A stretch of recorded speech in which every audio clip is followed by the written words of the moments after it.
안녕하세요. 사연에 빠지다의 DJ 민영입니다. 여러분은 주변에서 부모를 버린 자식을 보신 적이 있으신가요? 사실 많다고들 하는데 저는 아주 다행스럽게도 아직은 제 주변에 그런 페루나를 본 적은 없습니다. 하지만 여기저기서 들리는 이야기를 들어보면 그런 쓰레기 같은 인간들이 참 많다는 걸 알 수 있겠더라고요. 아마 오늘 사연을 보내주신 주인공들의 자식들은 그 쓰레기 중에서도 분리수거도 안 되는 쓰레기이지 않을까 싶네요.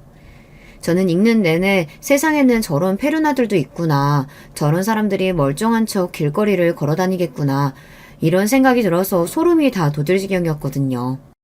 이렇게만 이야기하니 제가 어떤 사연을 소개해드릴지 궁금하지 않으신가요? 정말 읽는 내내 화가 나실 수도 있으니 오늘은 심호흡 한번 크게 하시고 들어주세요.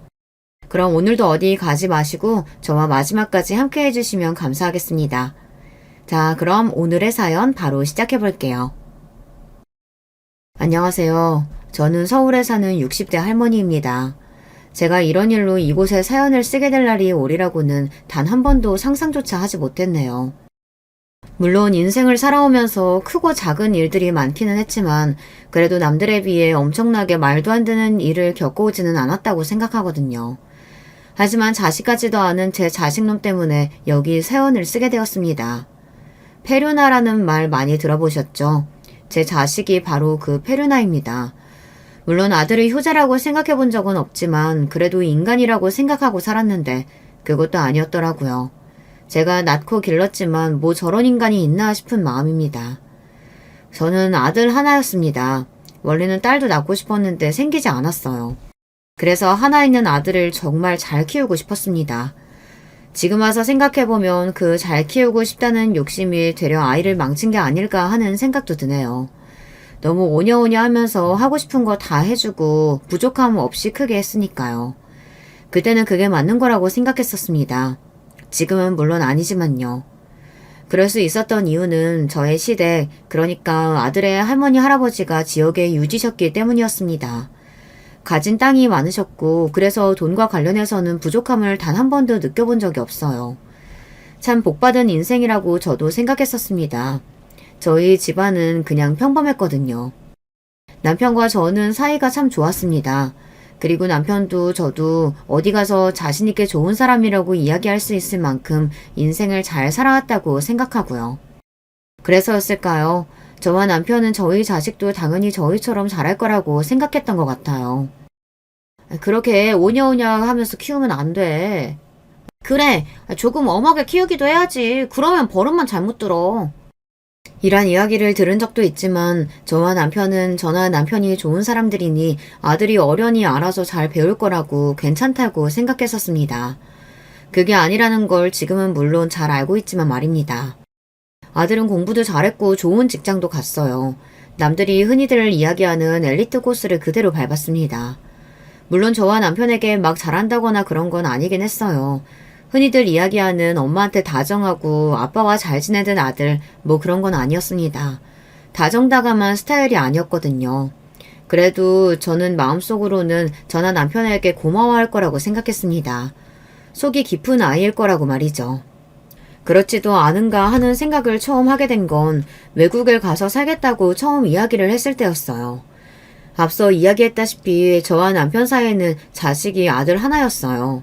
그런데 그 부분에 대한 고민을 딱히 하지 않은 것 같은 얼굴로 외국에 나가서 취직하고 거기서 자리를 잡고 싶다는 이야기를 한 적이 있어요. 그래도 너 가면 나랑 네 엄마만 한국에 있는 건데 한국에서 사는 게 낫지 않아? 그게 뭐가 문제예요? 어차피 어머니 아버지는 저 없어도 잘 사실 텐데.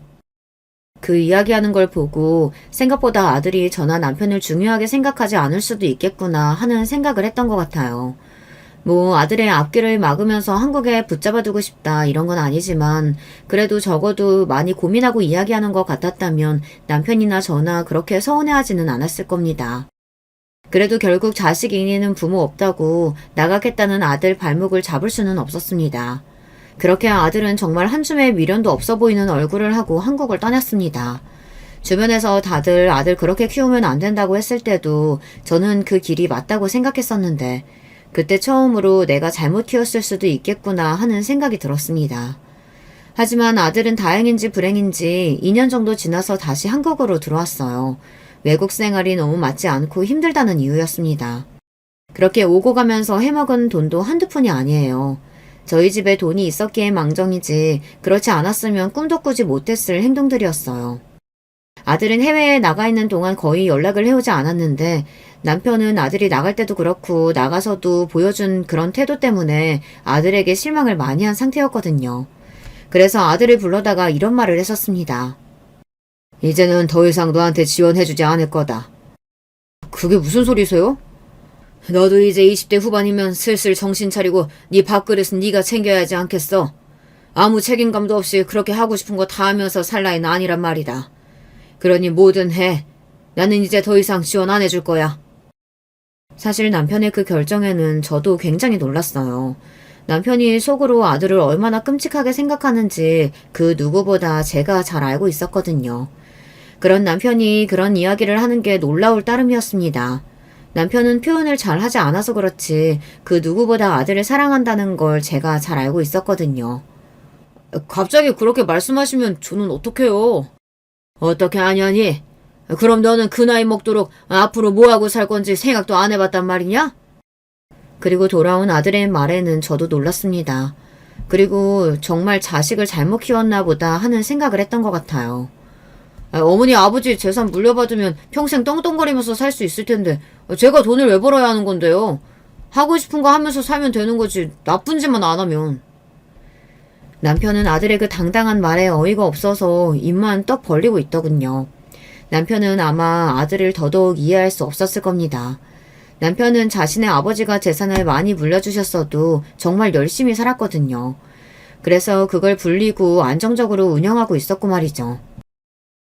나는 미래에 대한 계획도 그리고 생각도 없는 사람한테 아무리 내 자식이라고 해도 재산 물려줄 생각 없다. 그렇게 생각 없이 쓰라고 받은 돈도 그리고 지킨 재산도 아니야. 아니 아버지도 할아버지한테 물려받은 재산이면서 그걸로 유세 부리세요? 유세? 너 지금 유세라고 했냐? 너 그만하지 못해?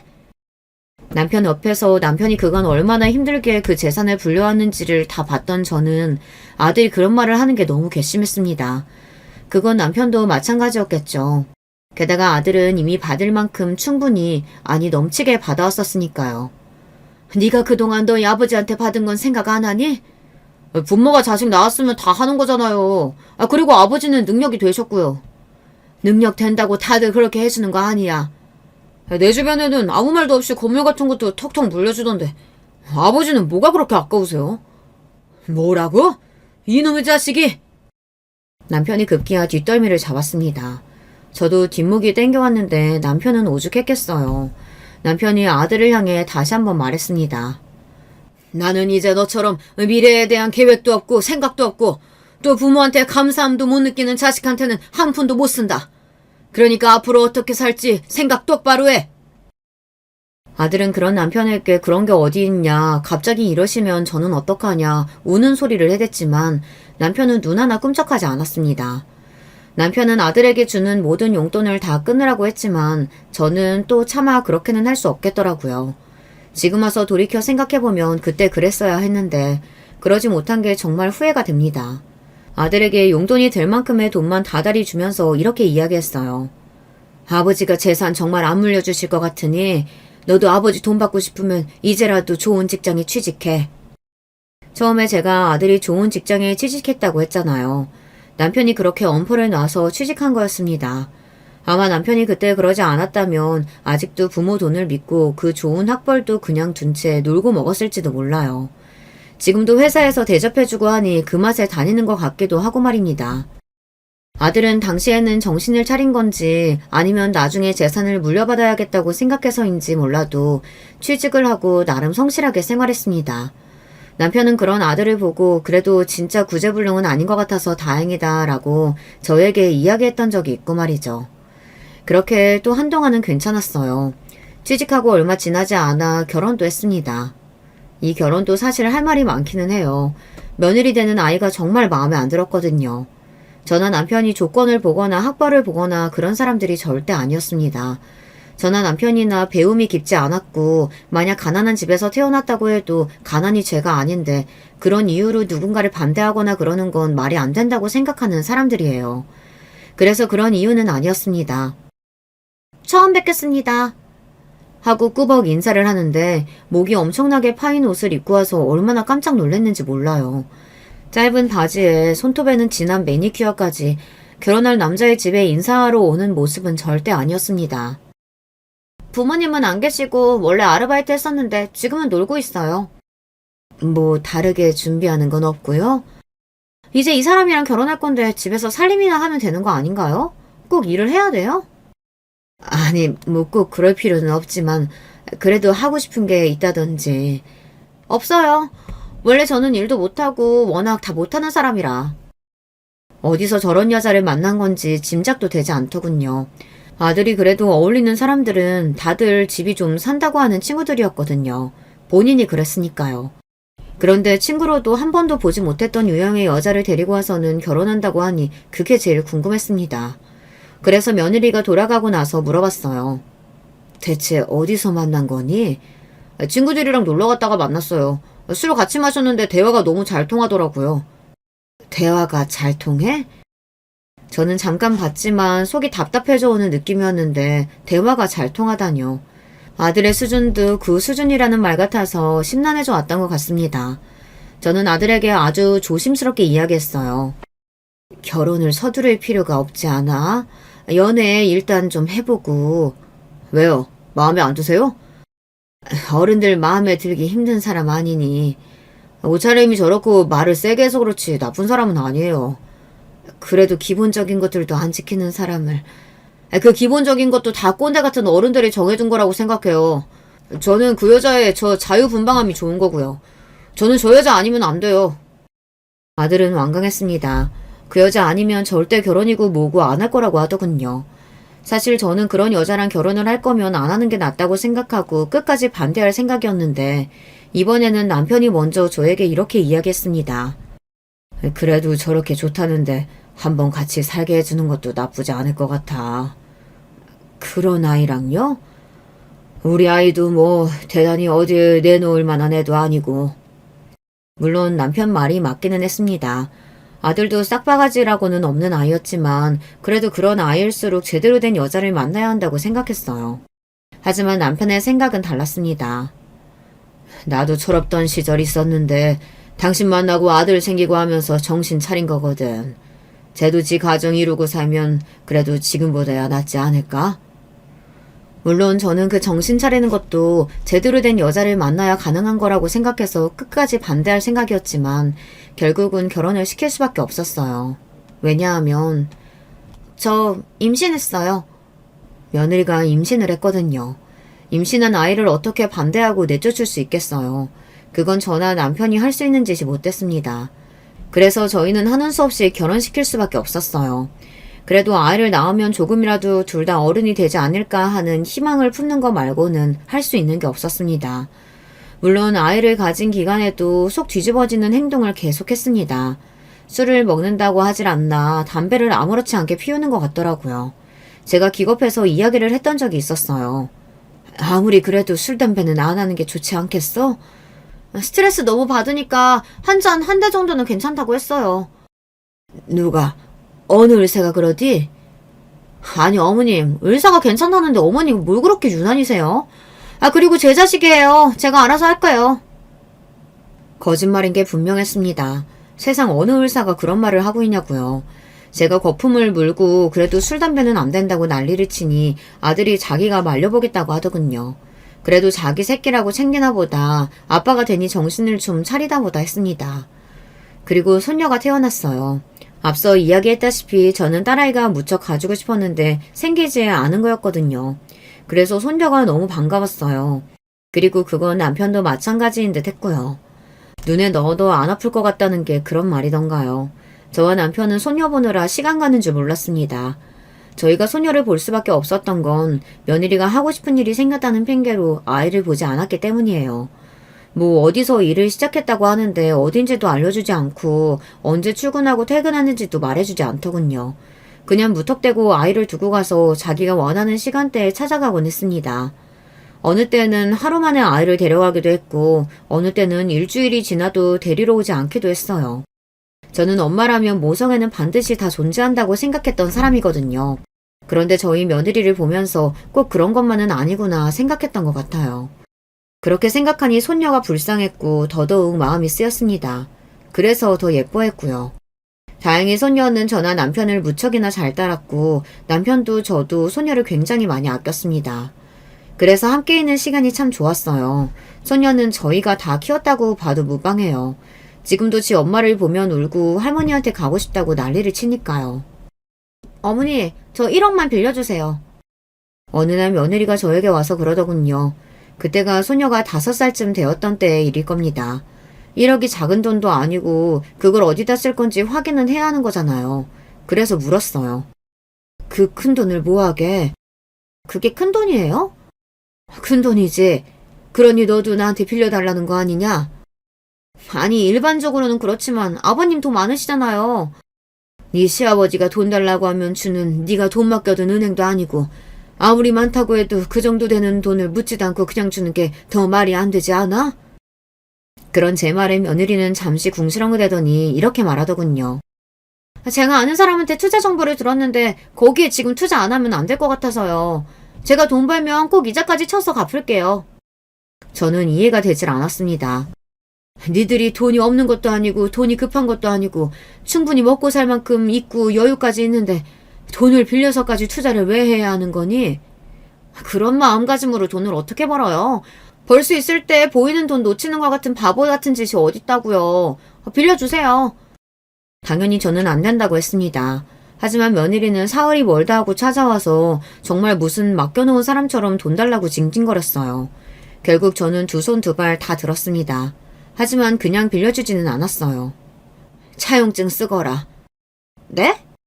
이런 큰 돈 그냥은 못 빌려주겠고 네가 갚는다고 하니 빌려주는 건데 빌려주는 사람 입장에서는 그래도 믿을 구석이 하나쯤은 있어야 하지 않겠니? 차용증 쓰면 빌려주마. 아니 무슨 시어머니 며느리 사이에 차용증을 써요. 돈 문제는 철저히 해야 하는 거야. 사실 그냥 빌려달라고 하면 그럴 수도 있었습니다. 제가 이해되는 이유라면 그보다 큰 금액도 아무 조건 없이 빌려줬을 거예요. 하지만 며느리는 납득되는 이유도 되지 못했고 그리고 들어보셨으면 아시겠지만 믿음직한 인물도 아니잖아요. 그래서 책임감을 느끼고 부담을 느끼라는 그 목적으로 차용증을 쓰게 한 겁니다. 받을 수 있고 아니고보다 저는 그게 더 중요했거든요. 한참을 궁시렁궁시렁하며 차용증을 쓴 며느리에게 지장까지 찍게 한 뒤 1억을 빌려줬어요. 남편에게는 이야기하지 않았습니다. 괜히 신경 쓰게 하고 싶지도 않았고 그리고 그 정도 돈은 저도 남편 몰래 해줄 수 있는 정도는 되었거든요. 내내 그 돈을 어디에 썼는지 궁금하기는 했어요. 그리고 얼마 지나지 않아 바로 알 수 있었습니다. 뭐 좋은 곳에 썼을 거라고 생각하지는 않았지만 기껏해야 사치일 거라고 생각했던 제 자신이 바보스러울 만큼 며느리는 인간이 덜 된 아이였어요. 김희영 씨 시어머니 되십니까? 그런데요? 아 그래요? 댁내 며느리가 지금 나한테 돈 1억 5천 빌려가서 안 갚는데 이 번호 알려주대요. 자기 시어머니라고. 알고 봤더니 며느리는 도박을 하고 있었던 거였어요. 그 1억도 도박하기 위해 빌려간 거였고 그걸 다 잃은 걸로도 모자라서 1억 5천의 빚을 졌다고 말이죠. 청천벽력 같은 소리였어요. 저는 도박이 얼마나 무서운 건지 그 누구보다 잘 알고 있었거든요. 저희 삼촌이 도박으로 패가망신하다 못해 본인 인생마저 스스로 끝내신 분이라 그 누구보다 잘 알고 있었습니다. 저는 벌벌 떨리는 손을 내려놓고 일단 아들에게 전화해 이 모든 사실을 알렸어요. 아들도 며느리가 화투를 치러 다니는 건 알고 있었지만 그 정도로 큰 금액이 오고 가는 줄은 몰랐던 모양이더라고요. 아들도 그건 안 되겠다 생각했는지 이혼 선언을 했습니다. 며느리는 정말 큰일이 났다 싶었는지 울고불고 난리를 쳤어요. 그때 무슨 일이 있어도 이혼을 시켰어야 했는데 그러지 못했던 게 아직도 한이 되네요.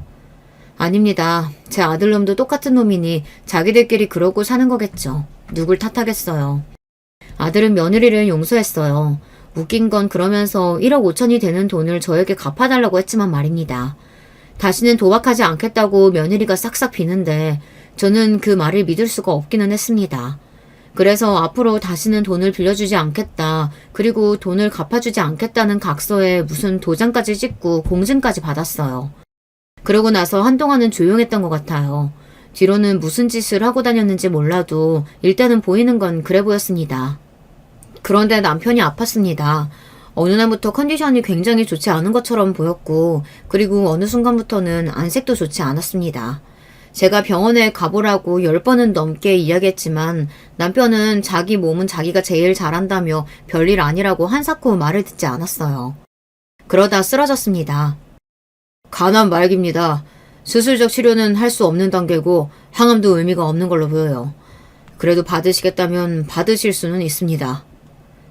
얼마나 살 수 있을까요? 이 정도면 보통 짧게는 2개월, 길면 6개월 정도는 보기는 합니다. 항암을 받으면요?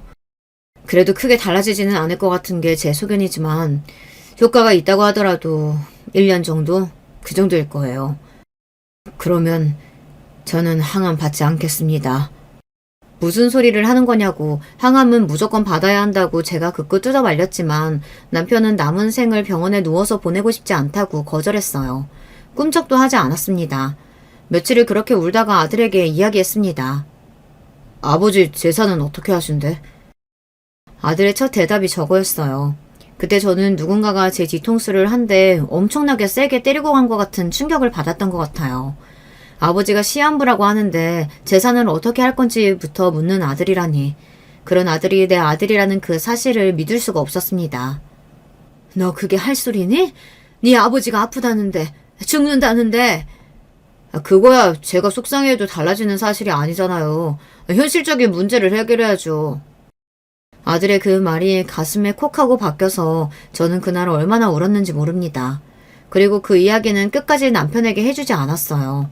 남편에게 얼마나 상처가 될지 제가 그 누구보다 잘 알고 있었으니까요.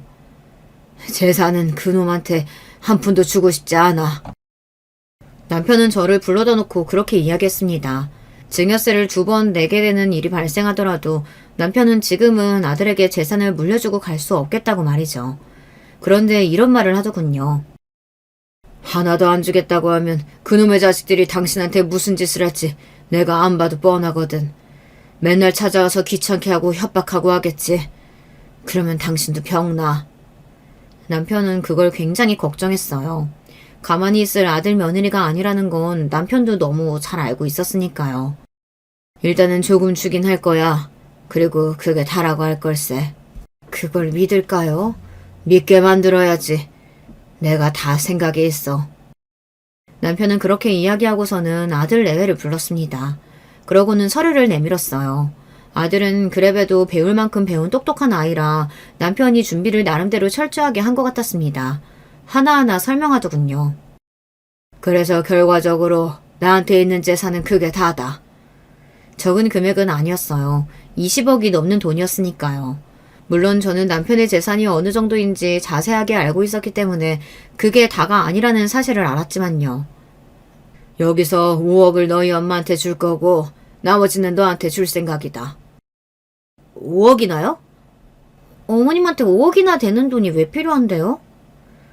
그 와중에도 그 썩을 것들은 그런 소리를 하더군요. 남편이 인상을 팍 썼습니다. 너희 엄마, 너희 시어머니 이제 환갑이 좀 지났다. 아직 살 날이 더 많아. 그리고 내가 내 아내한테 이 정도는 못 준다는 말이냐? 그래 그러면 너희 어머니한테 10억 주고 너희가 10억 가져가거라. 남편이 거기서 더 줄여버리자 그제야 아들이 웃으며 남편의 손목을 슬쩍 잡더군요. 아니에요 아버지. 아버지 뜻대로 할게요. 그리고 저희가 어머니 잘 모실게요. 그거 너무 걱정하지 마세요. 진짜요. 저희가 잘할게요. 그곳에 그 말을 믿는 사람은 아무도 없었을 거예요. 저도 남편도 믿지 않았고 심지어 본인들도 저희가 믿을 거라고 생각하지 않은 게 뻔했어요. 그렇게 재산 정리를 끝냈습니다.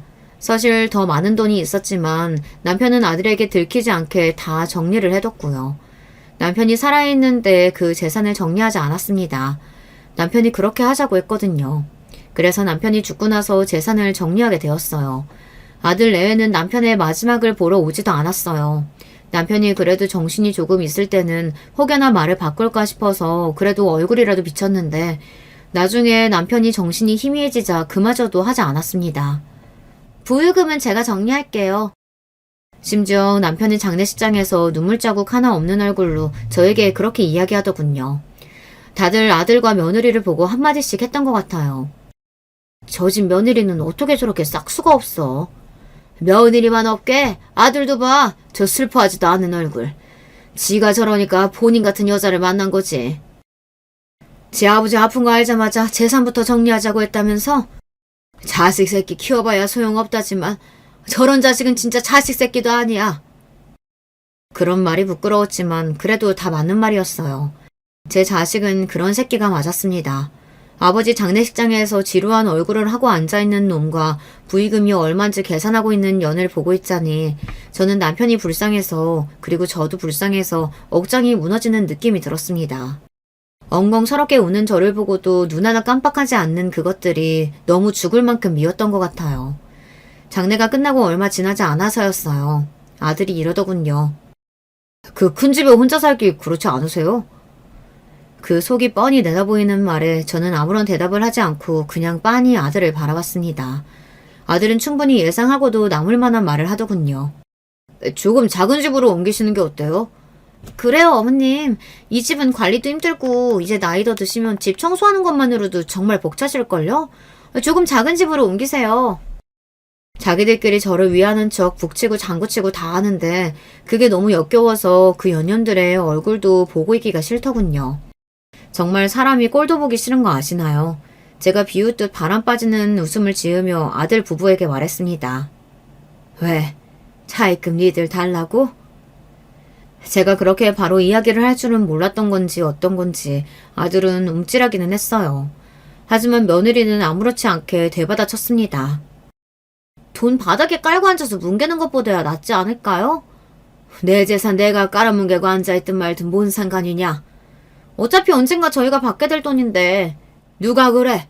어차피 너희가 받게 될 돈이라고. 진짜 고집 한번 더럽게 세시네. 어떻게 한번 고분고분 넘어가는 법이 없으세요? 네? 진짜 누군 좋아서 이러는 줄 아나. 뭐? 저도 하기 싫은 소리 하고 싶지 않아요. 어차피 어머니 나중에 돌아가시면 다 우리 앞으로 될 재산인데 뭐가 그렇게 아까워서 끼고 있냐고요. 다 늙어서 욕심까지 많아. 뭐라고 했어? 너 지금 뭐라고 했니? 다 늙어 빠진 노인네가 욕심은 더럽게 많다고 했어요. 왜요?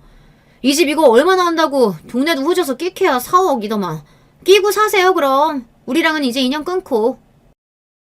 며느리의 말을 가만히 듣고서는 심호흡을 했습니다. 그리고 아들을 향해 물었어요. 너도 같은 생각이냐? 어차피 어머니 20년은 더 사실 텐데 그동안 아버지가 주신 돈 뭐 혼자 다 쓰실 수 있는 돈이잖아요. 그러면 저희야 받아먹을 것도 없고 이제는. 너는 그게 너를 낳아주고 길러준 부모한테 할 소리니? 뭐 모르겠고 이제는 각자 살죠. 언제는 각자 안 살았니? 완전히 인연 끊자고 선언하자고요. 그래야 저도 짐 더는 기분일 테니까. 뭐 짐? 짐이라니 정말 어이가 없다 못해 울음이 다 나올 것 같았어요. 제가 자기들을 짐이라고 이야기하는 거면 몰라도 평생 빨대 꽂아서 쪽쪽 빨아먹기만 한 것들이 저에게 짐이라뇨. 어머니는 이제 저희한텐 짐이니까 인연 끊어요. 그런 아들을 가만히 바라보다 말했습니다. 돈 있을 땐 물 주고 돈 없으면 짐이냐? 너한테 부모는? 아들은 그런 제 대답에는 아무런 말을 하지 않고서 그곳을 떠났습니다. 거기가 어디였는 줄 아세요? 아마 그곳이 어디였는지 이야기 들으시면 여러분이 뒷목을 잡으실 거예요. 그곳은 바로 남편의 산소 앞이었어요. 그날은 남편의 49제가 있는 날이었거든요. 아들과 며느리가 떠난 남편의 그 산소 앞에 털썩 주저앉았습니다. 남편이 너무 보고 싶었어요. 눈물이 주르륵 저도 모르게 흘렀습니다. 우리가 아들을 잘못 키워도 너무 잘못 키운 것 같아요. 어쩌다 저런 인간으로 자랐는지 모르겠어요. 당신 말처럼 저런 아들 있으니만 못한 것 같아. 그렇게 말하고서는 오열했습니다. 남편이 죽고 나서 바로였던 장례식장에서보다 그날 더 많이 운 것 같아요. 한참을 그렇게 울고 났더니 이런 생각이 들더군요. 어차피 그 연놈들은 머지않아 망할 거라는 생각 말입니다. 인생을 그따위로 사는 아이들에게 그 정도 돈을 날리는 건 오래 걸리지 않을 거라고 생각 말이죠. 그 순간이 되면 자신들이 어떻게 살아왔는지 뼈저리게 느끼고 후회하게 될 거라는 생각도 말이죠. 그리고 제 그 예상은 정확하게 맞아떨어졌어요. 그것도 얼마 가지 않아서 말입니다. 아들 부부가 사기를 치고 다닌다는 이야기를 들은 겁니다. 사기? 다행히 아직 돈을 빌려주거나 투자한 사람은 없는 모양이야. 하도 이상한 소리라니까 사람들도 다 이상하다고 생각한 것 같더라고. 그런데 그렇게 말도 안 되는 소리를 하면서 돈 구하고 있는 거 보면 무슨 큰일이 나도 난 게 아닐까? 남편의 재산을 물려받은 지 얼마나 됐다고, 그리고 원래도 아예 없는 게 아니라고 알고 있었거든요. 그런데 그 돈을 이렇게 빨리 날려먹은 게 이해가 되지 않았습니다. 그 순간 머릿속을 스쳐 지나간 생각이 하나 있었어요. 바로 이것도 화투친 거 아니야? 도박 말입니다. 이렇게 단기간에 돈을 다 잃을 수 있을 만한 게 그거 말고는 없다는 생각이 들었어요. 게다가 며느리는 이미 전적이 있는 애잖아요. 사실 저도 소녀만 아니었으면 그냥 관심 싹 끊고 없는 인간들이라고 여기며 살았을지도 모릅니다. 하지만 소녀 때문인지 그게 되지 않았어요. 그래서 어떻게 살고 있나 하는 걱정이 되어 주변 사람들에게 조금 물어봤습니다. 이미 소문이 파다하게 나 있더군요. 아들내미는 주식 선물인가 뭔가 그거에서 다 털어먹고 며느리는 화투 쳤다던데. 그래서 요즘 둘이 맨날 싸우는 소리밖에 안 들린대. 네가 더 잘못했다 하면서. 그러면 옆에서 애는 울고. 아유, 소녀는 진짜 무슨 죄야. 그 이야기를 듣는 순간 눈이 횟가닥 도는 느낌을 받았어요. 애 앞에서 그러고 죽을 듯이 싸운다니. 앞서 이야기했지만 소녀는 저와 남편이 거의 다 키웠거든요. 그리고 사실 이번에도 소녀는 제가 데리고 와서 살고 싶었지만 며느리가 절대 그건 안 된다고 고집을 부렸어요. 그럴 경우에는 양육권 자체가 부모가 우선이기 때문에 제가 뺏어올 수 없다는 이야기를 듣고서는 어쩔 수 없이 보낸 거고 말이죠. 저는 안 되겠다는 생각이 들었습니다. 그래서 변호사를 만났어요. 아이를 어떻게 하면 데려올 수 있는지 말이죠. 부모 둘 다 양육할 자격이 없다고 판단하는 게 중요해요. 맨날 싸운다는 그 증거도 필요하고요. 재산상으로 아무것도 가진 게 없다는 것도 필요해요. 그 증거를 모으는 일은 생각보다 너무 쉬웠습니다. 그 년놈들이 하도 주변에 지랄에 대고 다닌 것도 있었고 이미 부부싸움으로 주변에서 시끄럽다고 신고가 들어가서 경찰이 출동한 기록도 남아있다고 하더군요. 게다가 주식 투자와 도박을 한 건 정황이 너무 명확하게 다 남아있었고 말이죠. 그 증거들을 바탕으로 저는 소녀를 찾아오기 위해 소송을 했습니다. 아들과 며느리는 제가 이렇게까지 할 거라는 걸 전혀 상상하지 못했던 건지 굉장히 놀라했다는 이야기를 들을 수 있었어요. 애를 그렇게 키우는 주제에 그럴 줄 몰랐다는 것도 신기하긴 합니다. 그리고 저는 그날을 위해 차를 한 대 뽑았습니다. 최고급 벤츠였어요. 아들이 언젠가 한번 이야기했던 차였습니다. 하지만 5억이나 되는 차를 절대 뽑아줄 수 없다고 남편이 단호하게 이야기해서 아들도 포기할 수밖에 없었던 그런 차였어요. 그래서 그 차를 고른 것도 있었고 그 차가 5억이잖아요. 그래서 아들 부부에게 보여주고 싶은 것도 있었습니다. 나에게 이 5억 정도는 이렇게 한 방에 써버릴 만큼 가벼운 금액이다라는 걸 말이죠. 저한테도 엄청나게 가벼운 금액은 아니기는 했지만 그래도 써도 무리가 없는 돈이기는 했습니다. 그 차를 몰고 법원으로 갔어요. 당연히 아들은 그 차를 한 번에 알아봤습니다. 그러라고 그 차를 뽑은 거였으니까요. 아니, 어머니가 이 차를 어떻게... 왜? 나는 이런 차 타면 안 되니? 이게 어머니 차요? 그래. 얼마 전에 일시불로 샀다. 네? 이게 얼마짜린데 일시불로 사요? 아들이 그런 반응에 그 차가 얼마짜리인 줄 모르는 며느리가 어리둥절한 얼굴로 남편에게 도대체 저게 얼마길래 그러냐고 물었어요. 아들이 여전히 엄청나게 충격받은 멍한 얼굴로 작게 읊조리듯 5억이라고 이야기했어요. 5억? 5억이요? 그래, 5억. 어머니한테 그 돈은 전 재산 아니에요? 어머니 미치셨어요? 어떻게 전 재산을 차 뽑는데 다 쓰실 수가 있으세요? 저보고 미쳤냐고 이야기하는데 진짜 웃음이 그냥 나오더라고요. 지금 도박으로 돈을 그렇게 날린 애가 저한테 미쳤냐니. 화투 쳐서 날리는 것보다야 훨씬 정상이지 않니? 제 말에 며느리는 입을 꾹 다물었습니다. 거기서 할 말이 있으면 안 되는 거긴 하잖아요. 돈이 더 있으신 거죠? 그게 다가 아니었죠? 아들이 뭔가 눈치챈 듯 그렇게 이야기하더군요. 하지만 그게 무슨 소용이겠어요. 자기들한테 줄 것도 아닌데 말입니다. 어머니 돈 더 있으세요? 얼마나요? 얼마나 있는데요? 내가 돈이 더 있든 말든 그게 뭐가 중요하니? 나는 내 눈에 흙이 들어가도 남한테 기부를 하면 했지 너희들 같은 페루나들한텐 돈 한 푼도 줄 생각 없다. 아두가 며느리는 그때 아차하는 얼굴을 했던 것 같아요. 아무래도 저한테 돈이 있다면 그렇게 연을 끊자고 하지는 않았을 테니 말입니다. 어머니, 그때는 제가 어떻게 됐었나 봐요. 아니, 사실 저는 어머니 모시고 살자고 어머니가 얼마나 외로우시겠냐고 그랬는데 이 여자가... 급기야 그렇게 죽고 물살던 지 마누라 탓을 하더군요. 본인도 돈을 다 잃고 마누라까지 도박으로 돈 날리고 뭐 제 아들이지만 인성이 좋거나 의리가 좋은 놈은 아니고 그쯤 되면 자기 마누라라고 끝까지 함께하고 그런 것도 없어질 시기이긴 했습니다. 뭐? 이 여자? 당신이 모시고 살자고 했다고? 네가 싫어하니까 내가 억지로 어머니랑 연 끄는 거 아니야. 지랄하고 자빠졌네. 네가 먼저 얘기 꺼냈잖아. 언제? 내가 그래도 명색의 아들인데 어지간히 먼저 얘기를 꺼냈겠다. 네가 어머니 안 보고 살면 속이 후련할 것 같다며. 지금은 은근히 지민 느낌이라며. 내가 언제? 그때였습니다. 맞아. 아빠가 그랬어. 가만히 있던 손녀가 입을 열었어요. 모두 그 아이의 입에서 나온 말에 놀랐었던 기억이 납니다. 아직 어린아이라 이 사태를 완벽하게 이해하지 못한다고 생각했거든요. 하지만 아이들은 생각보다 더 많은 걸 알고 있더라고요. 아빠가 할머니랑 살기 싫다고 할머니랑 연락도 안 하고 살고 싶다고 그랬잖아. 내가 나는 할머니 좋다고 할머니랑 살고 싶다고 했더니 아빠가 안 된다고 했어. 아니, 아빠가 언제 또 그랬다고. 이거 보세요, 어머니. 제 말이 맞죠? 이 사람이 먼저 꺼낸 얘기라니까요. 가만히 자기 엄마를 보던 손녀가 다시 입을 열었어요. 엄마도 그랬잖아. 엄마도 돈 없는 할머니 필요 없다고 그랬잖아. 그래서 나보고 할머니 얘기하지 말라고 그랬잖아. 엄마랑 아빠 둘 다 나빠. 나는 엄마랑 아빠 둘 다 같이 살기 싫어. 나는 할머니랑 살고 싶어. 손녀의 그 말을 가만히 듣고 있는데 눈물이 날 것 같더군요.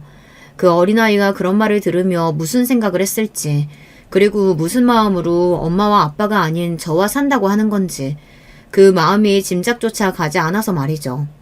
세상 어느 자식이 엄마와 아빠와 살기 싫어하겠냐고요.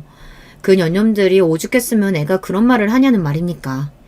소녀가 저와 함께 살고 싶다는 의견을 너무나도 강력하게 얘기해서 그런지 중양육자가 제가 될 수 있었어요.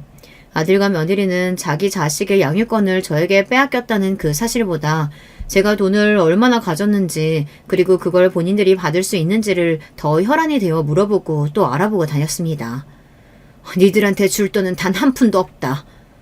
법적으로 그거 자식한테 줘야 하는 거 모르세요? 아버지 돈이잖아요.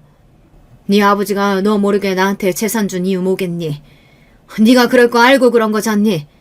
그래서 그 양반이 다 쑤써놓고 갔다는 걸 아직도 모르겠냐? 사실 아들도 알고 있었을 겁니다. 아버지가 왜 자신에게 이야기하지도 않고 그리고 자신을 속여가며 어머니에게 재산을 다 주고 갔는지 말입니다. 하지만 그런 건 상관없었을 거예요. 아들에게는 돈 말고는 중요한 게 없었으니 말입니다. 그러면 어머니는 그 돈 다 싸갖고 관에 들어가실 거예요? 어차피 저희 주실 거잖아요. 그 전에 달라고요. 어차피 너희 주다니. 나는 공중에 뿌리면 뿌렸지 너한테 이 돈 주는 일 없다. 어머니! 저는 정말로 아들과 며느리에게 단 한 푼도 줄 생각이 없었습니다.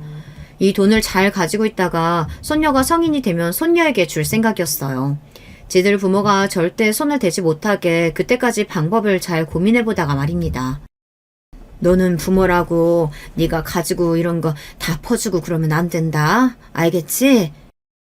내가 뭐를 가졌는데요? 그런 게 있어. 그러기 위해서 저는 틈틈이 손녀를 교육하고 있어요. 줏대가 있고 마음이 강한 아이로 말입니다. 뭐 어느 정도는 그런 것 같지만요. 아들이나 며느리는 그것도 어느 정도는 생각하고 있긴 할 겁니다. 바보들이 아니니까요. 제가 손녀를 아끼는 것을 그 누구보다 잘 알고 있기도 하고 말이죠. 아마 그래서 엄청나게 과격한 행동은 하지 않은 걸 수도 있어요. 언젠가 제가 손녀에게 물려주면 그게 자신들의 것이 될 거라고 생각하고 있을 겁니다. 제가 손녀에게 지금부터 나중을 대비한 교육을 해야 한다고 생각한 것도 다 그런 이유고 말이죠. 생각해보면 정말 슬픈 일 같아요.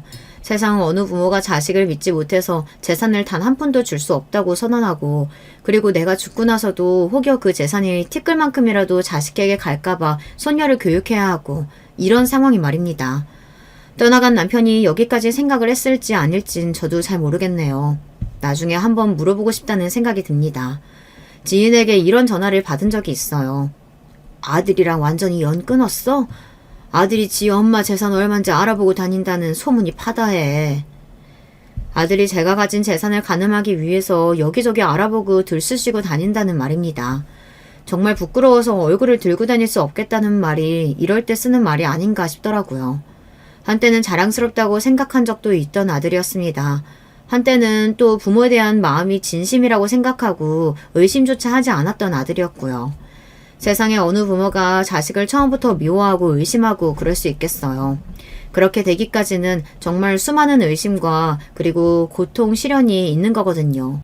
내 자식은 아닐 거야 라고 끊임없이 생각하고, 그리고 그 믿음이 끊임없이 깨지면서 결국에는 포기라는 걸 하게 되는 거고 말이죠. 우리 시어머니가 엄청 부자거든? 나중에 다 갚아줄 거야. 이렇게 말하고 다니면서 주변에 돈을 꾸는 며느리와, 어머니 명의로 된 땅을 담보로 삼아서 내가 대출받은 방법은 없을까요? 부모 몰래 부모의 재산을 담보로 삼아 대출받으려고 하는 아들. 하나밖에 없는 아들과 며느리가 이 모양 이 꼴인 거 보면 하늘은 정말 다 주시지는 않는구나 하는 생각을 했던 적도 있던 것 같아요. 손녀만 아니었다면 저는 어디 머리라도 깎고 절이라도 들어갔을지도 모를 일입니다. 제가 얼마나 아들을 믿지 못하게 된 건지 생각하게 하는 일이 한 번 있기는 했습니다. 어머니, 제가 어머니께 받은 돈 어떻게 쓸지 계획서 한번 써와봤어요. 어느 날은 그런 이야기를 하며 저에게 돈을 얼마를 주면 그걸로 본인이 투자를 해서 어떻게 사업을 해서 한 달에 이자를 얼마를 주겠다, 어쩌겠다, 이런 이야기를 길게 하더라고요. 근데 그 이야기가 사기꾼이 하는 말처럼 들리는 겁니다. 세상 어느 부모가 자식의 말을 사기꾼 하는 말이다 하는 생각을 하고 듣냐고요. 그때 생각했습니다. 저와 아들 사이는 이미 돌이킬 수 없는 강을 건넜다고 말이죠. 한번 깨진 믿음이나 깨진 관계는 아무리 부모와 자식 간이라고 할지도 다시 붙지는 않는 것 같아요. 저나 아들을 보면 말이죠. 그래서 그게 깨지기 전에 서로에게 잘하라고 그 말을 꼭 하고 싶어서 이렇게 사연을 쓰게 된 거기도 합니다. 부디 제 사연을 들으시는 분들에게는 저와 같은 비극이 일어나지 않기를 바라면서 말이죠. 저와 손녀는 잘 살고 있습니다. 가끔 아들네 부부가 와서 돈 문제로 괴롭히기는 하지만 그래도 아주 잘 지내고 있어요. 둘이 함께 여행도 최근에 다녀왔고 다음 계절에는 해외로도 나가볼까 합니다. 손녀에게 더 좋은 세상과 더 좋은 어른들이 많다는 걸 앞으로 꾸준히 알려주는 게 제 목표거든요. 구구절절 이야기가 너무 길어진 것 같네요. 사실 아들과 며느리가 저에게 했던 것들을 나열하라면 밤도 셀 수 있는데 그냥 여기서 그만하겠습니다. 제 얼굴에 침 뱉는 것밖에 더 되겠어요. 뭐 어느 정도 뱉은 것 같기는 하지만요. 저는 이제 그만 사연을 줄여보도록 하겠습니다. 이 이야기를 처음부터 저와 함께 해주신 분들은 부디 저와 같은 일 없이 행복한 가정이 되시기를 바랄게요. 제가 없어서 그런지는 몰라도 아무리 생각해도 그게 최고인 것 같더라고요. 끝까지 들어주셔서 감사합니다. 늘 행복하시고 건강하세요. 여러분 안녕하세요. 저는 사연 듣는 것에 요새 아주 푹 빠진 중년 나이의 남자입니다. 다름이 아니라 저에게 있었던 일을 나눠보고 싶어서 사연 소개를 신청하게 되었어요. 제 딴에는 이게 정말 생각할수록 너무 웃기고 어이가 없는 일인데 들으시는 분들은 어떻게 받아들여 주실지 궁금하네요. 제가 나누고 싶은 이야기는 바로 제 처가의 일이에요. 더 정확히는 장모님과의 일이 되겠네요.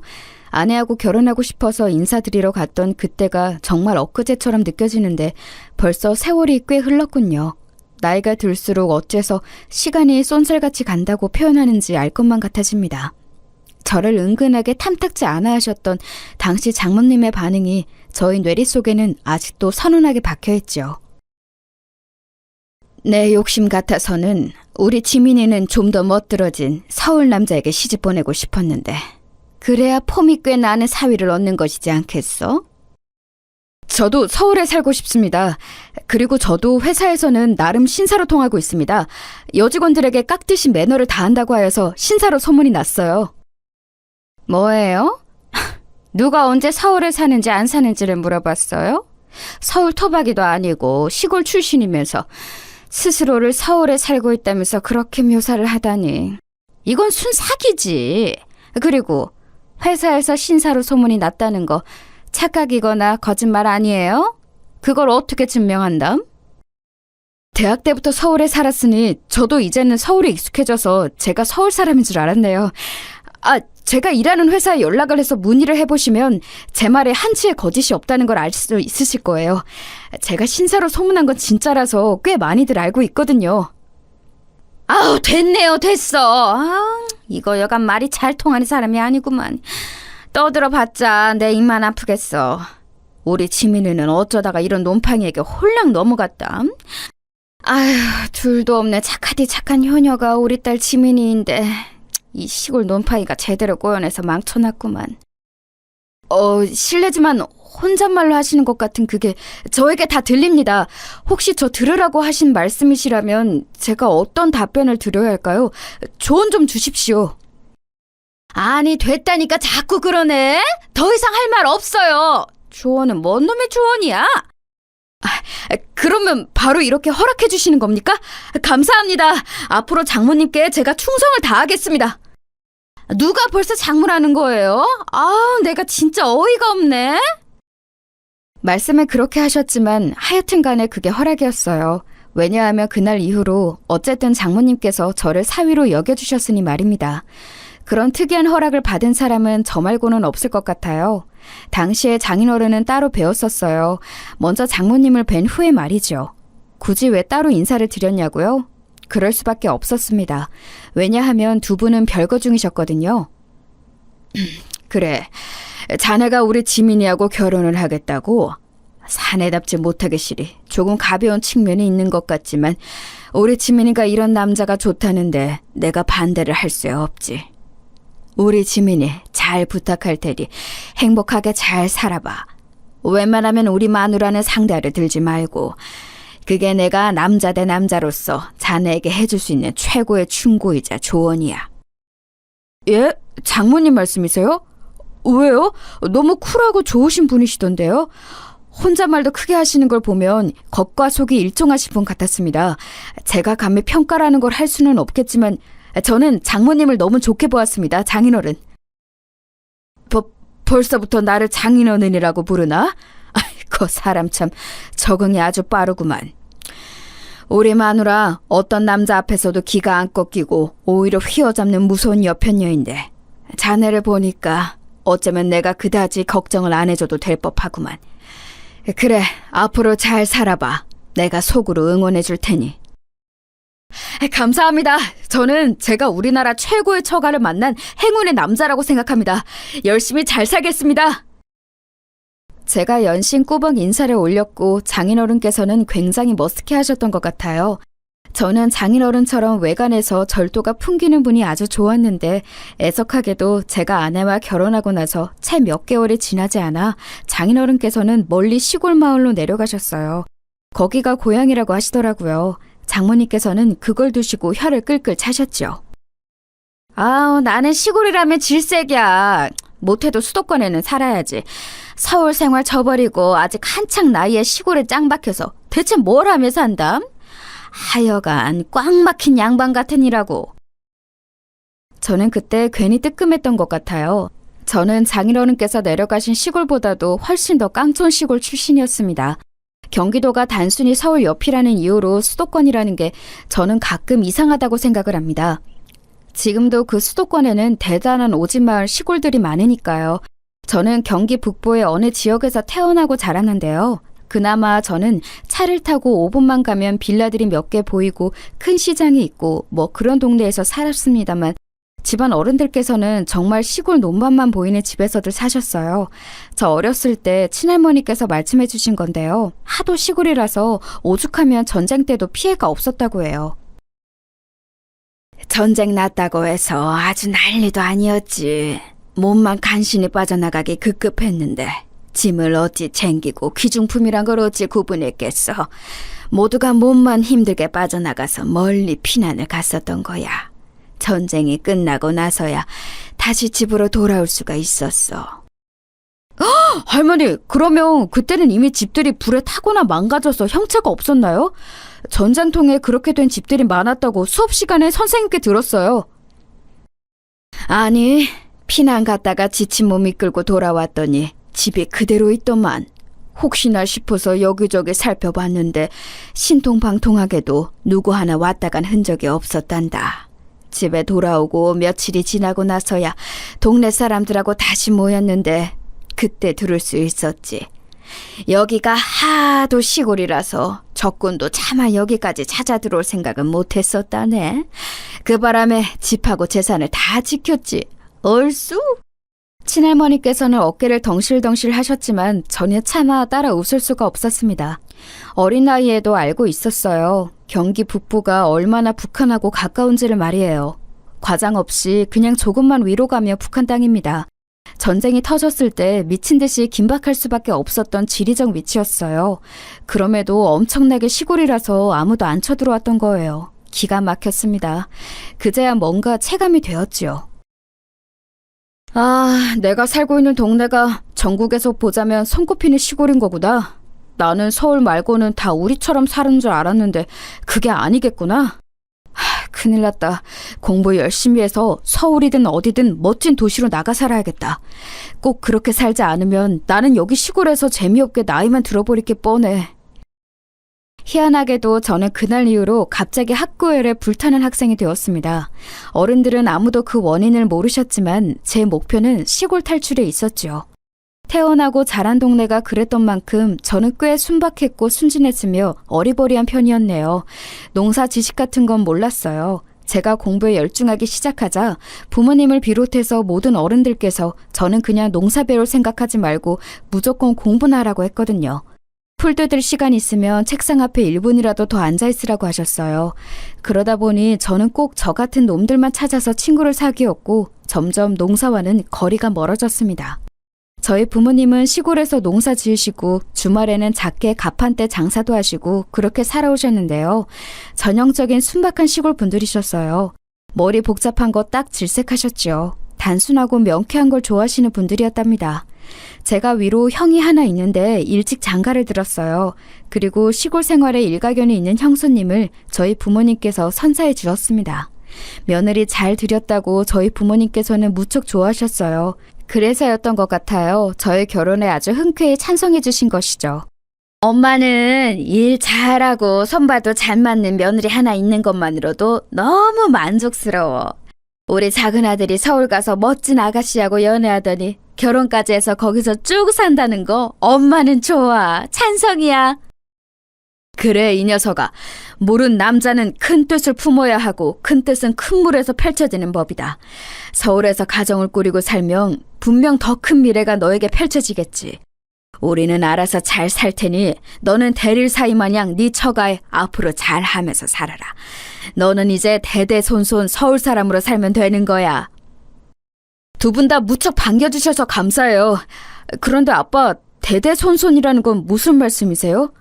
제 자식의 자식의 자식까지 서울에 쭉 눌러 살라는 말씀이신 거죠? 노력은 해볼게요. 아빠가 저희 눈앞에 보여주신 듬직한 엄지손가락, 그 따봉 사인은 제 든든한 마음의 기둥이 되었습니다. 결혼 생활하면서 심경이 복잡해질 때면 아빠의 그 두툼한 엄지손가락 모양을 떠올리며 제 자신을 다스렸죠. 그래, 나는 대대손손 서울 사람으로 살 운명이야. 자식의 자식의 자식까지 다 서울에서 잘 사는 걸 보고 죽을 거야. 이깟일에 무너지지 않겠어. 사나이 체면이 있지. 제가 왜 자기 체면을 걸며 그렇게 힘을 냈는가 하면 그럴 만한 일들이 있었기 때문입니다. 저는 자신만만하게 처가와 가까운 동네에서 결혼 생활을 시작했어요. 출퇴근하는 동선도 괜찮았고 아내가 집안의 장녀로서 장모님을 잘 챙겨드리고 싶어하는 성향이 강하다는 걸 제가 알았기 때문입니다. 참고로 아내의 동생인 제 처제는 취직을 부산으로 해서 거기서 살면서 결혼을 전제로 연애도 하고 있었죠. 장모님의 거침없으신 면모와 아내의 똘똘한 면모를 적당히 섞어놓은 인물이 바로 처제였답니다. 아내하고 연애를 처음 하던 시기, 처제는 아직 대학 졸업반이었는데 만나면 제가 밥도 잘 사주고 종종 커피 쿠폰도 보내주었더니 저를 무척 좋아하면서 잘 따르더군요. 그래서 저도 제 여동생 마냥 아끼는 마음을 가졌죠. 결혼 소식에도 크게 반색해 주었던 고마운 처제였습니다. 아무튼 이런 당찬 처제도 멀리 부산에 가서 살게 되었고 장인어른께서도 시골행을 미리 예고하신 바 있으셨기에 아내 생각에는 자기가 장모님을 옆에서 돌봐드려야 한다고 생각했던 것 같아요. 저는 집에서 대릴 사위도 살아도 좋다 하는 소리까지 들은 입장이었기에 흔쾌히 처가 근처에서 살기로 결정했었던 건데요. 문제는 장모님께서 초반에 저를 향해 좀 많이 날을 세우셨습니다. 제가 많이 못마땅하셨나 봐요. 아내하고 다 같이 있을 때는 별로 티를 안 내셨지만 아내가 자리를 뜨거나 하면 저를 대놓고 훑어보시면서 한숨을 푹 내쉬며 눈치를 주셨고 가끔은 굉장히 한심한 존재를 쳐다보는 듯한 그런 기묘하게 가늘어진 눈매로 저를 응시하셨습니다. 그런 좌불안석 상황쯤은 어떻게든 모르쇠로 버텨보겠는데 말씀으로 공격하시는 건 많이 힘들더라고요. 저만 보시면 시골 촌놈, 눈치 없이 활발한 민폐, 남자보다 여자가 아까운 서울 대표 부부, 이렇게 마치 사람을 놀리듯이 자꾸 말씀을 하시니까 저도 괜히 주눅이 들었다고나 할까요? 자기 싫어하는 사람을 보며 마음이 편한 사람은 없는 법이잖아요. 그렇다 보니까 저도 자연스레 음매기죽어가 되었습니다. 게다가 제가 기가 안 죽을 수가 없는 사안이 하나 있었어요. 우리 지민이는 달마다 생리도 꼬박꼬박하고 생리통도 거의 없는 애고 전에 무슨 검사 받았을 때 건강해서 아이를 잘 낳을 거라고 병원에서 그랬거든. 근데 둘이서 임신이 안 되는 건 권서방 무조건 자네 문제 아니겠어? 장모님, 이틀 전에도 토시 하나 안 틀리고 지금처럼 똑같이 말씀하셨어요. 그리고 지난주에도 똑같은 말씀하셨었고요. 저도 이제 말씀하신 부분을 문제라고 인지하고 있으니 지적하시는 거 겸허히 받아들이고 있습니다. 저 나름대로 노력을 하고 있으니 좋게 봐주세요. 노력? 무슨 노력? 설마 밤마다 산책 좀 나가고 영양제 좀 챙겨 먹고 그런 걸 노력이라고 하는 건 아니겠지? 아이고, 시골 출신이면서 왜 그런 쪽으로는 생각을 못해? 약초라도 다려서 먹는 정성이 있어야 할 것 아니야. 장모님께서는 답답하다며 그렇게 말씀을 하셨고 거의 홧김이셨는데 그게 도화선이 되고 말았어요. 며칠 후 정말로 웬 약초를 공수에다가 그걸로 진한 물을 우리신 거예요. 저는 대체 저게 정체가 뭘까 싶어서 미심쩍었습니다. 그러자 장모님께서는 옛날에 당신의 시댁에서 시집살이 당하던 시절에 그 시골 동네에서 많이 봐왔던 약초들 중 하나라고 하시며 당신만 믿으라고 자신하셨어요. 제가 뭘 어쩌겠나요? 사나이답게 그냥 들이켰습니다. 그랬더니 장모님께서 무척 좋아하셨어요. 늘 저를 비호감으로 바라보시던 장모님의 눈빛이 그날 처음으로 달리 보였습니다. 제가 생각했죠. 아하, 이런 식으로 장모님의 호감을 사서 점수를 딸 수 있는 것이구나. 제 생각은 맞아떨어졌습니다. 그 약초 달인 물을 먹기 시작하면서 장모님하고 저는 제법 거리감이 좁혀졌어요. 그리고 제 추측이지만 장모님께서는 어느새 사위 위하는 장모, 이런 게 바로 나란 사람이다. 이런 감상에 빠지셔서 약간 역할놀이 같은 것에 몰두를 하신 듯 했습니다. 어쨌거나 누이 좋고 매부 좋다고 저는 장모님께 박힌 미운 털을 뺄 수 있어서 좋았으니 그걸로 되었고요. 아내도 저희 두 사람이 조금 허물이 없어진 걸 보며 반가워했어요. 저는 솔직히 그 약초 달인 물이라는 거 효과도 잘 모르겠고 오히려 마실수록 몸이 무거워지는 듯 했으나 이제 와서 물을 수가 없었기에 또한 장모님의 기세가 너무 등등했기에 그냥 계속 마셨습니다. 그러던 어느 날 부산에 사는 처제가 오래간만에 서울로 올라왔어요. 부산에서 유명하다는 어묵하고 자연산 미역을 바리바리 싸두고 말입니다. 오래간만에 처제를 보니까 반가워서 저도 손을 흔들며 씩 미소를 입 지어주었죠. 그러자 처가에 발을 들이면서부터 정신없이 입으로는 떠들고 손으로는 싸운 것들을 장모님께 전달해드리고 있던 처제가 저를 쳐다보았고 다음 순간 엄청난 반응을 보였습니다. 어머나 미친 세상에! 형부? 저는 형부가 좀비인 줄 알았어요. 웬일이야? 웃는 모습이 왜 그러신 거예요? 처제, 오래간만에 봐서 나는 너무 반가운데 좀비라니. 인사말 치고는 너무 섭섭하게 들린다. 내 미소가 좀비를 연상시킬 만큼 대단했던 거야? 아니, 그 미소를 너무 이상하게 지으셨잖아요. 마치 마지막 입술을 바라보는 시한부 환자처럼. 안색도 너무 어두우셔서 순간적으로 진짜 좀비인 줄 알고 놀랐어요. 죄송해요. 형부, 그간 잘 지내셨죠? 제가 처제와 간단한 근황을 주고받고 있을 때 아내는 장모님께 좀비가 뭔지 설명해드리고 있었어요. 지금이야 영화 부산행에 나온 시체가 되살아난 괴물이 좀비라고 하면 다들 금세 알지만 그 당시만 해도 어르신들은 잘 모르는 개념이었거든요. 설명을 듣고 나신 장모님께서는 다짜고짜 처제의 등을 한 대 후려치셨습니다. 아휴, 너는 언제 철이 들래? 어디서 그런 철딱선이 없는 같은 소리를 다 하고 있어? 엄마는? 그렇다고 왜 사람 등을 막 때리고 그래? 형부의 안색이 너무 안 좋아 보이니까 내가 놀라서 그런 거지. 언니가 설명 좀 해봐. 형부 안색이 왜 저래? 뭔가 피부색도 달라진 것 같지 않아? 이거 지금 나만 느끼는 거야? 연락 주고받을 때는 형부 건강 안 좋다는 얘기는 단 한마디도 없었잖아. 처제의 주장에 아내는 어이가 없다는 듯 코웃음을 치며 고개를 저었어요. 장모님께서는 혀를 쯧쯧하시며 먼저 부엌으로 향하셨고요. 남겨진 저희 셋이서 거실에 둘러앉아 가볍게 대화를 나눴는데요. 다른 주제로 대화를 해도 자꾸만 처제는 제 안색 이야기로 돌아왔습니다. 원인이 궁금해 미치겠다는 듯 혹은 걱정이 된다는 듯 크게 부릅뜬 눈으로 자꾸만 저를 살펴보았죠. 그러더니 저보고 다시 미소 좀 지어보라고 주문을 하기도 했어요. 이런 거 절대 거절 안 하는 저라서 열심히 미소를 지어주었죠. 그랬더니 처제가 역시나 뭔가 이상하다고 하더라고요. 웃는 게 어색하고 너무 힘이 없다는 거예요.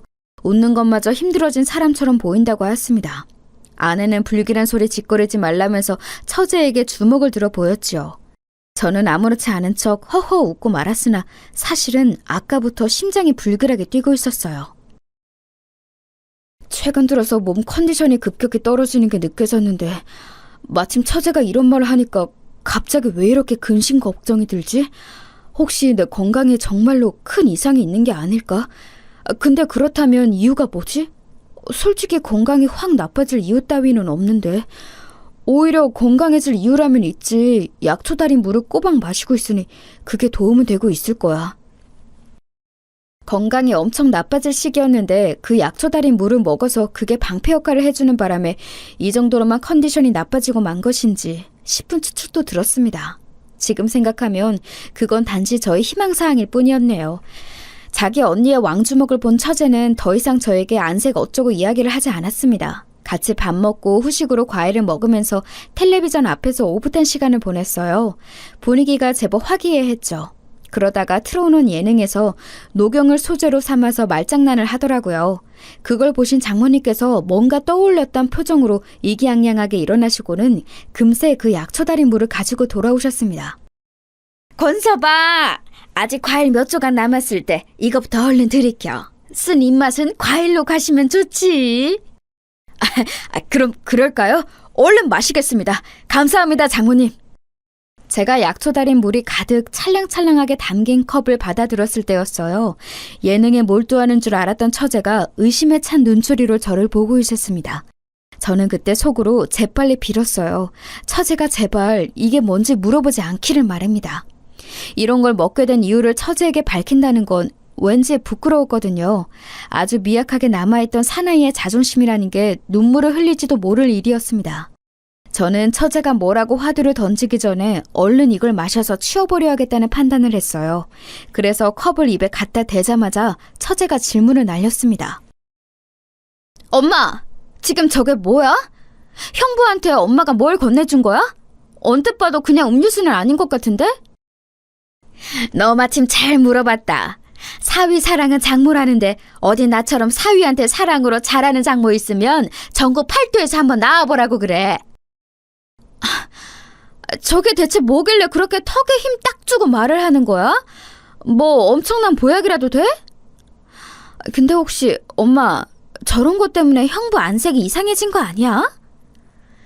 얘는 왜 자꾸 안색 이야기를 꺼내고 난리야? 하나도 안 이상하구만. 조금 달라 보인다고 해도 그게 다 명언 현상이라서 그런 거야. 처음에는 몸이 받아들이느라 약간의 부작용 같은 반응을 보였다가 점차 잦아들고 정상적으로 작용을 하는 게 바로 명현현상이라는 거지. 내가 이런 것도 다 알아보고 나서 네 형부한테 그 영험하다는 약초 달인 물을 주는 거니까 너는 괜한 소리나 얹지 말어. 이래야 너도 예쁜 조카를 볼 것 아니야. 이런 노력을 안 했다간 영영 애가 안 생길 수도 있어. 원하면 움직여야지. 저는 장모님의 우렁찬 음성에 저도 모르게 동의를 하듯 고개를 끄덕이면서 약초 달인 물을 마시다가 그만 입가에 질질 흘리고 말았습니다. 당황해서 얼른 소매로 입가를 훔쳤는데 그러면서 처제와 눈이 딱 마주쳤어요. 저는 머쓱해서 마저 약초 달인 물을 먹고자 컵을 입가로 가져가는데 벼랑간 번개같이 처제가 저에게 몸을 날리는 거예요. 그러더니 저에게서 컵을 빼앗아 들었습니다. 장모님과 아내가 놀라서 동시에 처제를 쳐다봤는데 처제가 표정이 일그러져서는 이렇게 외치는 거예요. 형부! 당장 입에 든 거 있으면 뱉어내세요! 그리고 방금 마신 것도 얼른 토해내세요! 아니, 대체 여태까지 뭘 드신 거예요? 저는 엄마가 말하는 약초가 뭔지 알아요. 예전에 시골집에 갔을 때 그걸 봤었으니까요. 그건 이렇게 복용하는 약초가 아니에요. 절대 아니라고요. 지금 큰일 나실 듯 하신 거예요. 이 일을 어쩌면 좋아? 너 그게 무슨 소리야? 이렇게 복용하는 약초가 아니었다고? 잘못 먹은 거라는 얘기야? 잠깐만. 네가 하도 인터넷도 많이 하니까 엄마보다 정보를 더 정확히 알고 있을 것 같은데. 여보? 일단은 얼른 얘 말대로 얼른 뱉어봐. 아니, 이렇게 아니라 화장실에 가서 얼른 토하든지 해. 제가 허둥지둥하고 있는데 옆에서 아내가 저를 채근했어요. 저는 당황한 상태에서도 본능적으로 속에 든 걸 토해내야겠다는 직감이 들어서 억지로 변기 앞에 가서 노력을 했습니다. 눈물만 잔뜩 맺히고 토하기는 쉽지 않았는데 답답했는지 처제가 아내를 향해서 저를 좀 도와주라면서 뭐라고 하더라고요. 그러자 아내는 칫솔 하나를 집어들어서 다짜고짜 제 입 안 깊숙이 그걸 쑤셔 넣었습니다. 바로 구역질이 나서 저는 거나하게 토어를 해버렸죠. 토하고 나니까 가뜩이나 컨디션이 별로였던 몸에서 기력이 훅 빠지더라고요. 아내의 부축을 받으며 화장실을 나왔더니 장모님과 처제가 설전을 벌이고 있었습니다. 너는 뭐 제대로 알지도 못하면서 엄한 사람을 나쁘게 몰아가? 좋은 약초니까 당연히 좋게 몸에서 작용을 하는 거지. 기력이 돌아야 힘이 솟아서 애도 만들고 그러는 거야. 엄마, 왜 이렇게 답답한 소리를 해? 약초, 한약재 뭐 이런 거 맹신하는 사람을 한무당이라 그러던데 엄마가 한무당이었어? 임신 문제가 있었으면 병원의 도움을 받아야지. 정확한 진단을 받는 게 맞지. 약초 달여서 마음대로 복용하는 게 말이 돼? 너는 비타민 먹는 걸 병원 가서 물어보고 먹니? 다들 자기 몸 상태 보고서 약국 가서 사 먹지? 보약도 똑같아. 몸의 문제에 맞춰서 잘 먹기만 하면 되는 거야. 아니란 소리만 자꾸 하시네. 엄마, 녹즙 같은 것도 장기적으로 먹으면 큰일 나는 게 사람 몸이야. 야채에는 독성이 있는데 그걸 즙으로 매일 먹잖아? 그럼 몇 달 뒤에는 눈깔이 퀭해지는 게 사람이라고. 그리고 엄마, 저번에 엄마 친구분 영양 보조제인가 뭔가 하는 거 신봉하면서 엄청 드시는 바람에 호르몬 불균형 와서 병원 치료 받았잖아. 그거랑 이거랑 달라. 어디 자연에서 나는 약초를 공장에서 만든 보조제 따위하고 비교를 해? 하여간 나는 우리 권서방 생각하기로는 1등이 사람이니까 네 모함에도 나는 굴하지 않아. 엄마를 보니까 갑자기 옛날에 시골집에서 지낼 때 들었던 그 동네 일화가 생각나. 시부모가 산에서 귀한 버섯을 캐서 몸 약한 며느리에게 다려줬는데 그 며느리가 죽었대. 알고 보니까 몸에 좋다는 버섯이랑 엄청 비슷하게 생긴 독버섯이었다는 거야. 결국 시부모가 처벌은 안 받았지만 마음의 병을 얻어서 얼마 못 살고 차례대로 떠났다지. 내 생각에는 지금 엄마가 이 일화 속의 시부모 같아. 처제의 단호한 외침에 장모님께서 꼬리를 내리셨어요. 저를 데리고 병원에 가겠다는 아내를 말리지 않으시더군요. 장모님께서는 남으시고 나머지 셋이서 병원을 갔습니다. 주말이라서 하는 수 없이 대학병원의 응급실에 갔어요. 저는 가는 동안 아내에게 슬쩍 물어봤죠. 그간 약초 달인물 그거 제가 먹는 걸 순순히 동의하고 지켜봤으면서 갑자기 이렇게 쉽게 돌변하여 병원까지 저를 데려가는 이유가 궁금했거든요.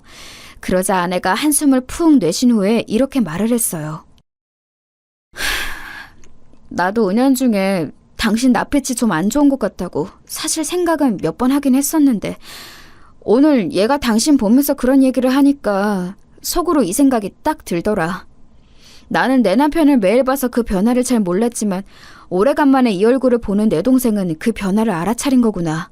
매일 보는 사람마다 오래간만에 보는 사람의 판단이 훨씬 정확했구나. 절대 가볍게 넘길 게 아닐 거란 예감이 불현듯 들었어. 저도 공감했습니다. 저를 오래간만에 보는 처제의 눈이 더 정확했을 듯 싶었네요. 불안과 걱정을 안고 도착한 응급실. 저의 증상을 어떻게 설명해야 할지 조금 막막했는데 똑부러지는 처제가 의료진에게 제 상황을 잘 설명해 주었어요. 그리고 저는 곧이어 아주 놀라운 광경을 보고 말았습니다. 그건 의사의 놀라운 표정이었는데요. 저를 살펴보려고 다가오자마자 제 얼굴을 정면으로 보면서 크게 경악을 하였거든요. 마치 못 볼 거를 보고만 사람처럼 말이에요. 의사의 반응에 아내가 두 손으로 입을 틀어막으며 불안에 떨었습니다. 지금 안색이 육안으로 봐도 너무 안 좋으신데요. 약초 달인부를 계속 드셨다고요? 의문의 약초 농축액을 드시고 나서 간 수치가 1000 넘게 올라서 급성 간염이 온 응급 환자분이 지난달에 계셨었는데 그분의 안색 못지 않으세요 지금. 뭐라고요? 제가 그 정도인가요? 몸이 너무 안 좋기는 해도 어찌어찌 일상생활을 했는데 저 혹시 죽는 건 아니겠죠? 그런데 제가 눈앞이 핑그르르 도는 것 같은데 이거 괜찮은 걸까요? 거기까지 말하고 나서 제가 서서히 의식을 잃었습니다. 실시간으로 제 눈이 까뒤피지는 게 저 스스로 느껴져서 공포스러웠어요. 아내가 내지르는 비명소리를 마지막으로 저는 세상과 완전히 의식을 단절하였고 눈을 힘겹게 떴을 때는 이미 주말이 다 지나버린 후였습니다. 응급실이 아니라 병실에 제가 있더라고요. 눈을 뜨자마자 초췌해진 모습의 아내가 보였어요. 아내가 저를 보자 울먹이면서 말을 하더군요. 여보, 정신이 좀 들어? 당신 있잖아. 간 수치가 말도 못하게 오른 상태였어. 간 이식해야 하는 거 아니냐고 어제는 그런 얘기까지 나왔었어. 나 진짜 무서워서 죽는 줄 알았어. 간 이식이고 뭐고 당신 이대로 떠나는 줄 알았어. 제가 말 그대로 죽다 살아난 모양이었어요. 기적적으로 회복한 것이었죠. 저희 부모님은 내내 와 계시다가 잠시 자리를 비우신 참이라고 했습니다. 제가 잘못되는 줄 알고 부모님은 오열을 하셨었대요. 그리고 저희 형수님이 병원 근처 카페에서 장모님의 싸대기를 연속으로 때리시는 바람에 그걸 보고 깜짝 놀란 어떤 시민이 신고를 해서 병원 앞에 경찰이 왔었다는 엄청난 후문도 함께 들었네요. 세상에 듣고도 상상이 안 갔습니다. 대체 어떤 수준으로 살벌하게 사람 싸대기를 때리면 그걸 보고 놀라서 신고를 하는 사람도 있었을까요? 수더분하고 일 잘하는 분으로 형수님을 알고 있었건만 제가 전혀 모르는 일면을 가지고 계셨나 봐요. 솔직히 고백하자면 그 광경을 못 봤다는 건 조금 아쉬웠네요. 아무튼 제가 사경을 헤매는 동안 정말 많은 일이 벌어진 듯 했습니다. 저희 부모님은 깨어난 저를 보시고는 하늘에 감사기도를 올리시면서 이렇게 말씀을 하셨어요. 우리 작은 아들을 살려주셔서 정말 감사합니다. 제 배로 낳은 제 소중한 자식이 저보다 먼저 세상을 떠나는 모습을 보지 않게 해주셔서 감사합니다. 이제 이 황당한 결혼 생활을 끝마치고 새롭게 시작할 수 있도록 우리 작은 아들에게 부디 길을 열어주세요. 아멘. 서울에서 대대손손 살길 바랐던 저희 오판을 뉘우칩니다. 제 아들 녀석이 다시 저희 품으로 돌아와서 잔잔한 시골 생활을 하며 시골 처녀를 만나 그렇게 유유자적 살 수 있도록 해주시옵소서. 잠깐만요. 두 분 지금 무슨 기도를 하고 계신 거예요? 진짜로 기도해요? 아니면 저 들으라고 일부러 그러시는 거예요? 아니, 이럴 수가. 두 분 다 제 결혼을 누구보다 좋아하셨고 응원하셨고 제가 서울에 계속 살기를 바라셨잖아요. 이런 일로 갑자기 이렇게 바뀌셨다고요? 제가 정신을 잃고 있는 동안 대체 무슨 심경의 변화를 겪으신 건지는 모르겠지만 너무 죄송하게도 저는 이혼할 생각이 없어요. 저는 제 아내를 세상에서 가장 사랑한다고요. 저희 부모님의 급견에 놀란 제가 당황해서 그렇게 말씀드렸죠. 그러자 제가 아내에게 단단히 홀려서 제정신이 아니라면서 두 분 다 무척 안타까워하셨습니다. 아들 자식을 키워봐야 어차피 여자 만나면 홀라당 빠져버리니 소용이 없다는 탄식도 내뱉으셨죠. 그러거나 말거나 저는 진짜로 이혼할 생각이 없었으니까요. 저희 부모님을 달래드릴 수가 없었네요. 아내 또한 저하고 헤어지고 싶지 않아 했어요. 다만 장모님 일로 저에게 미안해서 어쩔 줄 몰라 하더라고요. 우리 엄마가 당신을 거의 죽일 뻔했는데 이런 상황에서 내가 당신하고 계속 같이 살아도 되는 건지 모르겠어. 나에게 그런 자격이 있는 걸까 싶어서 당신에게 그저 미안할 따름이야. 죽을 뻔한 당사자로서 내가 왜 화가 안 나고 왜 기가 막히지 않겠어? 당연히 엄청 화가 나고 기가 막혀서 미칠 것 같아. 그런데 이런 문제 때문에 당신하고 서먹해지거나 이혼이란 결정을 내리고 싶지는 않아. 장모님께서 나한테 이거 안 마시면 죽여버리겠다고 그러신 것도 아니었잖아. 내 의지로 그거 마셨던 거야. 책임이라면 나한테도 있으니까 당신이 너무 그렇게 자책하면서 힘들어할 것도 없어. 그렇게 말해줘서 고마워. 여보, 내가 앞으로 진짜로 잘할게. 나는 우리 사이에 아이가 생기든 말든 그렇게 상관이 없어. 당신만 있어도 나는 행복하니까 혹시나 당신 때문에 임신이 안 되고 있다니 어쩌니 하면서 괜한 생각은 하지 않아도 돼. 알았지? 아내하고는 오히려 그때 좀 더 돈독해졌던 것 같아요. 서로가 최우선이고 서로를 놓지 않고 싶어하는 마음을 확인했으니 저희 사이에는 아무런 문제가 끼어들 수 없었죠. 만약 제가 더 늦게 병원을 찾았다면 정말 비극적인 결말을 맞이할 수도 있었는데 저의 이상 징후를 바로 알아차려준 제 생명의 은인과도 같은 처제는 한사코 제가 감사 인사를 하는 걸 거절해댔어요. 저희 엄마가 버리신 일이니까 딸로서 저는 민망해서 죽겠는데 왜 굳이 저한테 자꾸 고맙다면서 보답하겠다면서 그런 말씀을 하시는 거예요?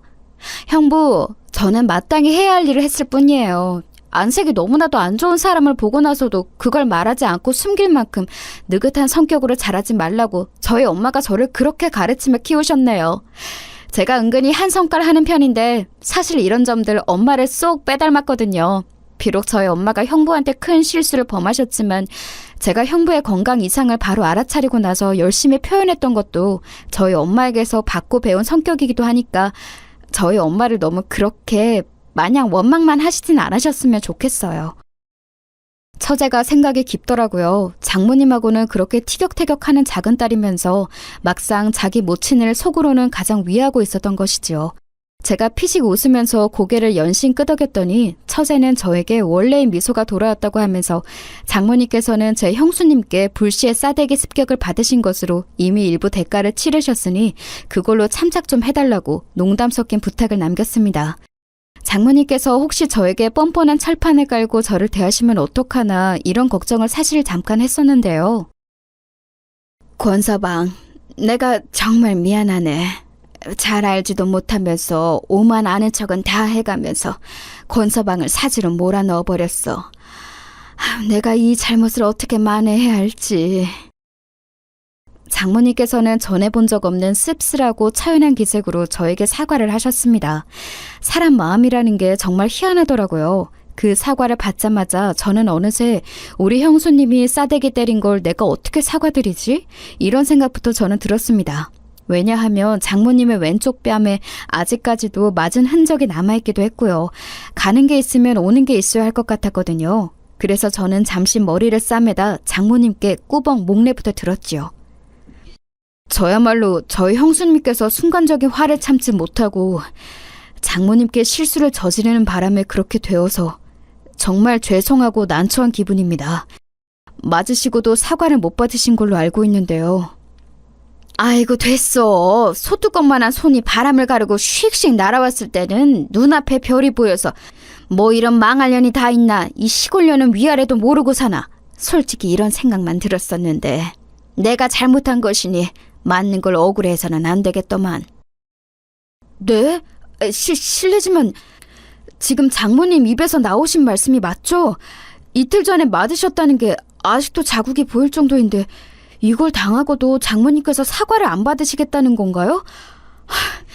저는 제가 살아난 줄 알았는데 그게 아니라 이미 죽어서 저승에 온 것이었군요.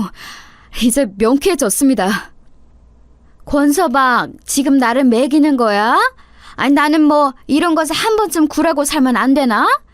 내가 거침없고 때로는 무식한 무대포이기는 해도 기본적인 양심 한 줄기는 있는 사람이야. 이거 왜 이래? 장모님, 혹시 장모님 저희 형수님으로부터 무슨 말씀을 듣고 이러시는 건 아니죠? 저희 형수님이 뭐라고 하시던가요? 아휴, 이런 건 왜 눈치가 빨리 돌아간다. 그래, 내가 한마디 듣기는 했어. 약초 달인 물을 위험하게 실이 함부로 먹인 것은 실수라고 넘길 수 있지만 애가 빨리 안 생긴다고 타박하고 면박 주면서 약초 달인 물을 먹게 한 것, 거기까지 온 과정은 실수가 아니라 잘못이라고 나에게 그런 소리를 하더만. 그 소리를 듣고 장모님께서는 생각이 많아지신 모양이었습니다. 착잡하고 회한이 깊어 보이는 장모님의 표정에 저는 마음속에 남아있던 작은 원망을 마저 털어보냈어요. 이미 장모님께서는 실수와 잘못 모두를 인정하셨음을 그 순간 제가 알았기 때문이었죠. 그래서 저는 장모님께 다 됐으니까 잘 지내보자는 의미로 환한 미소를 지어드렸습니다. 그랬더니 장모님께서는 이내 살짝 눈물이 고이신 눈으로 저를 바라보시며 고개를 끄덕이셨죠. 이런 말씀도 슬쩍 중얼거리셨고요. 우리 딸들이 권서방 자네의 미소가 돌아왔다고 하길래 저게 웬 소리인가 했더만 확실히 그 약초 달인 물을 마시기 전에 미소로 돌아왔네.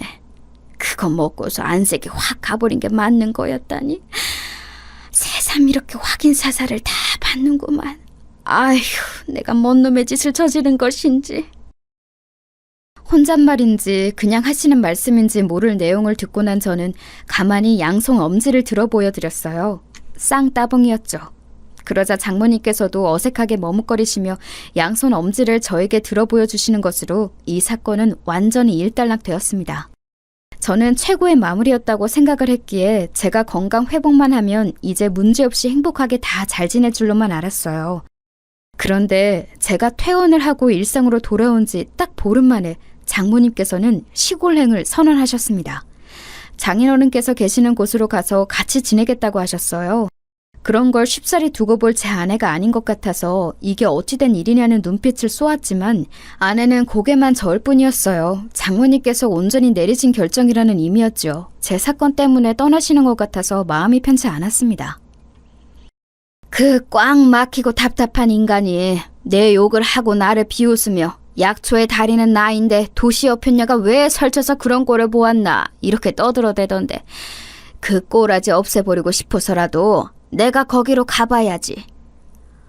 하지만 장모님, 시골 생활은 질색이라고 하셨잖아요. 사람은 서울에 살아야 한다고 하셨잖아요. 그런데 거기에 내려가서 지내실 수 있으시겠어요?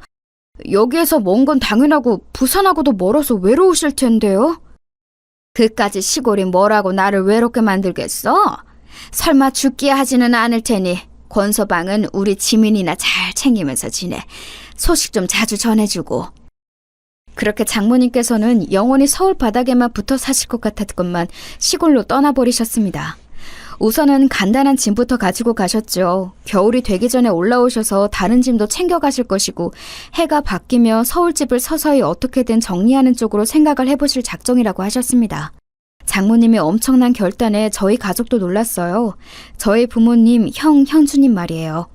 아직 분들이 안 풀리셨는지 장모님을 향한 앙금을 속에 담고들 계셨는데 장모님께서 그런 결정을 내리시자 좀 낫다는 반응들을 보여왔습니다. 특히 몇 주가 지난 뒤 형수님께서는 아주 밝은 목소리로 소감을 밝히셨죠. 역시 그분이 문제였던 건가 봐요. 스트레스의 주범이 사라지니까 두 사람이 보란듯이 바로 아이가 생긴 것만 봐도 아주 명확하네요. 너무 잘 됐어요. 너무 축하해요. 글쎄요. 장모님께서 시골로 가버리신 것과 직접적인 연관이 있는지는 모르겠지만 아무튼 형수님 항상 감사합니다. 저희 부모님을 곁에서 잘 챙겨주시는 것 제가 늘 마음에 두고 있어요. 공교롭게도 저희 부부가 금세 임신이 된 것이었는데요. 그걸 두고 형수님께서는 장모님이 사라지셨기 때문에 그런 것이라고 주장하셨습니다. 저는 늘 형수님을 존경하고 충성하는 심정이 있었기에 구태여 반박은 안 해드렸네요. 제가 가장 충성을 다하는 제 아내가 임신한 뒤로 제가 정말 바쁘게 살았던 것 같아요. 그 이전보다 2배로 정신없이 지냈네요. 다시 출퇴근한 직장을 잡은 지 오래였지만 퇴근하면 피곤한 것도 있고 아내부터 챙기며 살았습니다. 장모님께서는 어떻게 되셨냐고요? 호언장담을 하셨던 것과는 달리 다시 서울로 돌아오셨어요. 시골 생활 안 맞고 장인어른하고는 더 안 맞다는 신호는 통화할 때마다 저와 아내에게 번갈아서 자꾸 드러내셨는데요. 그걸 어떻게 계속 모른 척 하겠어요? 다시 오시고 싶으면 오시라 그랬지요. 그랬더니 자존심에 바로 그러지는 못하시더라고요. 그러다가 저희 아이들 때문에 핑곗거리 제대로 잡으시고는 다시 올라오셨던 겁니다. 아이들이라고 하는 이유는 저희 첫째와 둘째가 쌍둥이라서 그래요. 그것도 남자 쌍둥이요. 저는 당연히 한창 일을 할 때였고 아내는 쌍둥이를 품고 사느라 임신기간 내내 고군분투했기에 사회생활에 대한 열망이 차곡차곡 쌓여있었기 때문에 출산과 동시에 바로 일을 하고 싶어 했을 정도였어요. 저희 부부 사정이 이런데 어떻게 둘이 아이들만 보면서 지낼 수 있었겠나요? 절대 불가능한 일이었죠. 그렇다면 아이들을 어디에 맡겨야 했는데 네, 바로 장모님이셨던 거예요. 내가 우리 딸들 가슴 찢어질까봐 굳이 말은 안 하고 살았지만 나는 항상 아들이 가지고 싶었어. 아들 낳아서 키워보는 게 옛날 내 소원이었지. 앞뒤 꽉 막힌 시골 촌사람들을 시댁으로 두는 바람에 그놈의 딸 말고 아들을 낳아야 한다는 염불을 어찌나 많이 들었었는지 지금 생각해도 우라통이 터지는구만. 아무튼 내가 그 수건을 우리 손자들 보게 될 것으로 풀게 되네. 야, 인생이 이렇게 흘러가는구나. 애들 보게 되셔서 좋으시다는 말씀이시죠? 감사합니다, 장모님. 앞으로 잘 부탁드리겠습니다. 오라질 놈의 시골 생활 저버리고 올 수 있어서 나야말로 아주 고마운 상황이지. 권서방, 앞으로 걱정 말고 일이나 열심히 다니면서 우리 지민이하고 재미있게 지내. 아이들은 내가 돌볼 테니까. 천군만마를 얻은 것 같았네요. 그렇게 든든해 보일 수가 없었습니다. 덕분에 저희 부부는 열심히 경제생활을 할 수 있었어요. 그런데 날이 갈수록 장모님께서는 안색이 퀭해지셔서 저희를 난감하게 만드셨습니다.